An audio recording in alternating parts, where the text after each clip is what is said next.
Hello, my name is Tiffany Chang, and this is Conductor as CEO, where I share some of my ideas about leadership.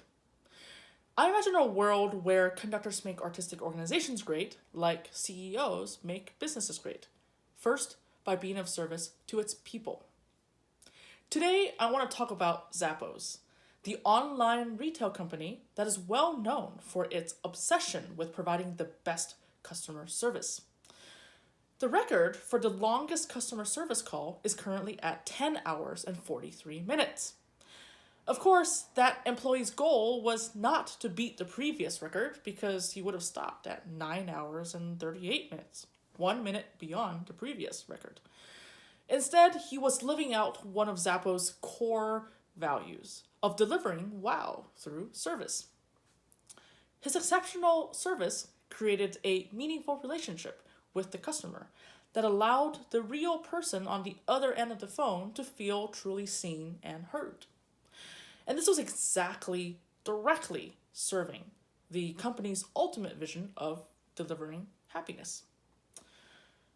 It's actually interesting to track the evolution of Zappos' vision because it didn't start out nor end up with customer service.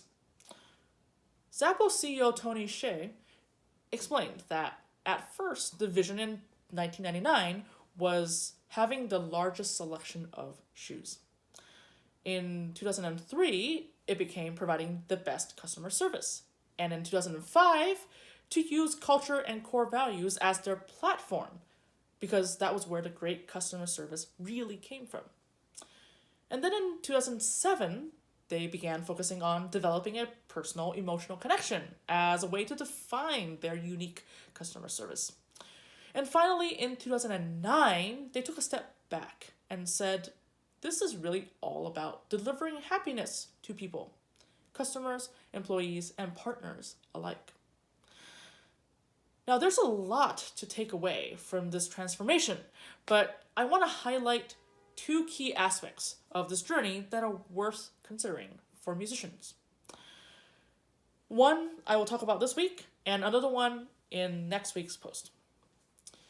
The shift that I want to talk about today is the one in 2005, from a focus on customer service to using culture and core values as a platform. Work culture is generated through people, their collective shared values and behaviors. We can usually identify our company's core values by asking, what do we stand for? Or what are we like? Or what does the company mean to you? Some of Zappos' core values include delivering wow through service, create fun and a little weirdness, pursue growth and learning, and be humble. When its employees live out these core values, amazing customer service simply was a natural byproduct, a result rather than the vision or the goal itself.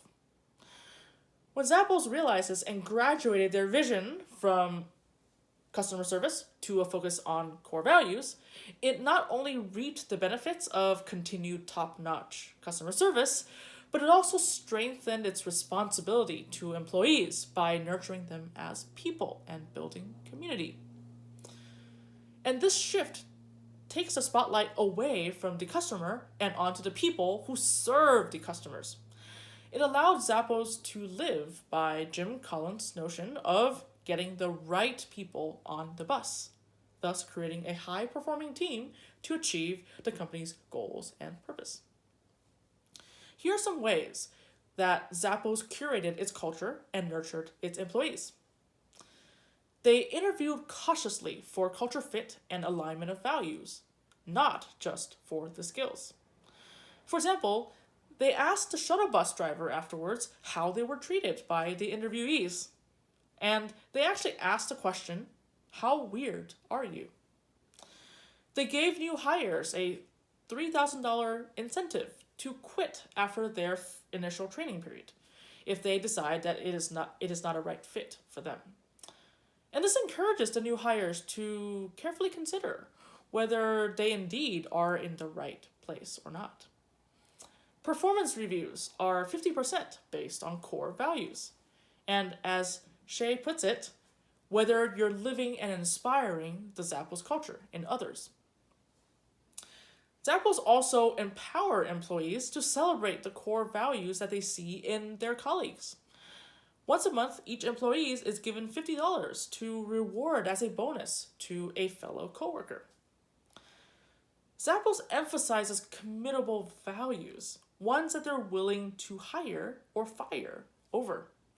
And this creates a workplace where everyone feels camaraderie, personal accountability, belonging, and pride. So, how many times have you heard that an orchestra is responsible for serving its audiences? Probably a lot. And how often do you hear that an orchestra is responsible for serving its musicians? Probably never. I think we can learn a lot from companies like Zappos, who serve their customers by taking care of their employees, who are the ones really serving the customers. And when we neglect the well-being of employees, we actually sabotage how effective we could be at serving our customers. When we hire musicians, we focus on mostly observable, measurable skills. And while artistic skills are crucial, it doesn't have to be 100% of the evaluation process. We don't really consider if the musician will be a good culture fit, or the equally powerful culture contribution, where the differing culture adds to what's missing in the existing one. And we don't consider if the musician would subscribe to and live the values of the organization. We don't know if the musician would find meaning in the organization's purpose. What would they bring to the organization and the customers, besides the artistic skills? And when people are not good fits, they will not be entirely happy, and the other people will be affected too. So the culture suffers, and levels of trust, happiness, and belonging drop, ultimately jeopardizing the artistic product for the customer. Here's an interesting thought. With an entirely skills-based approach, we can clearly justify our decisions. We find comfort and safety in knowing that we relied on hard rules, metrics, and boundaries to hire those with the best artistic abilities, to hit revenue targets, and to top the charts. And when problems with culture arise, we feel safe to fall back on, well, they were the best players. So we are used to building culture or solving culture problems using these tangible metrics, thinking that better skills, better pay, being number one will equal better culture. But culture, belonging, trust, and happiness are feelings. And at the center of feelings are human beings, not numbers. Metrics actually offer a false sense of security that limits us. It's where we go to hide when things go wrong. It blinds us to our problems and potential solutions. Sure, we want the outcomes of artistic excellence, appropriate compensation, wide audience engagement, and high standing in the industry. But they don't exist in a vacuum. What we are really dealing with are people who hold these values and people who are driven by these goals. So we can reframe our focus to serving these people by cultivating a meaningful connection between their skills and their values and goals. Here are some thoughts that may be helpful. Instead of only seeking to hire all the best talent, also help musicians to always become better than they were the season before. The sky's the limit if people have a growth mindset and want to continually improve. Instead of simply advocating for increasingly better wages, also focus on establishing maximum transparency in acknowledging the financial worth of people's work and how that specifically correlates to plans for improving pay. Instead of dictating the ways educational concerts build audiences or hustling to reach a numerical goal, also explore how musicians' passions, side projects, may be catalysts for meaningful audience engagement. Connect the people with the people. And instead of fighting to become number one, also evaluate internally how musicians feel about themselves, about each other, and about the organization's development. While external affirmation is great, people have a hard time lying to themselves. And an accurate internal compass is more sustainable for fulfillment and happiness in individuals. Now notice these suggestions and thoughts are not either ors, but ands, alsos. We don't have to give up the goals of metrics. The problem is that metrics should not be arbitrary, lofty directives, nor externally implemented. When we can motivate people from within to live a set of shared values and work towards shared goals, the metrics are merely the byproducts.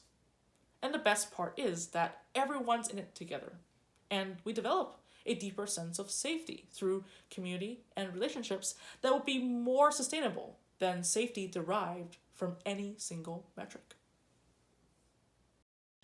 Now, this is harder said than done, of course.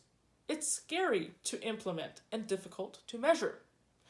It requires letting go of the traditional measures of success, and there's no specific timeline as to when results would come. Uncertainty and timeline is something that many artistic organizations simply could not afford to have. So, what if our fundraising efforts are designed to achieve this flexibility instead of hitting some arbitrary giving goal? And more generally, what if we thought like Zappos? What if our interviews and performance reviews included items that measured how we are living the core values? What if we incentivized people to leave if they know it's not a right fit? What would happen if one of our core values were delivering wow through service, and we believed in it and lived it day by day? How would our behaviors and attitudes change? How would our product change? How would our interactions with our audience change? Thinking about these things will eventually serve the audience more. But first, it will help us realize that the musicians are the ones who are serving the customers, and their well-being is paramount to customer service. Maybe we'll be able to inspire the musical equivalent of the 10-hour above and beyond Zappos customer service call. I'll end with two quotes by two CEOs who are employee-centric and clearly in the business of people. Jim Senegal, CEO of Costco, said, "Of every dollar that we spend on our business, 70 cents is on people. It doesn't do much good to have a quality image, whether it's with the facility or whether it's with the merchandise, if you don't have real quality people taking care of your customers." Hubert Joly, CEO of Best Buy, or former CEO, said, "We will do well by doing good. Simply put, purposeful leadership recognizes that all companies are human organizations composed of individuals working together for a collective purpose. And the magic happens if you connect what drives individual employees to the purpose of the company in an authentic fashion." If any of these ideas resonate with you, please consider signing up in the link below to receive an email with each new blog post sent directly to your inbox. Thank you, and have a great day.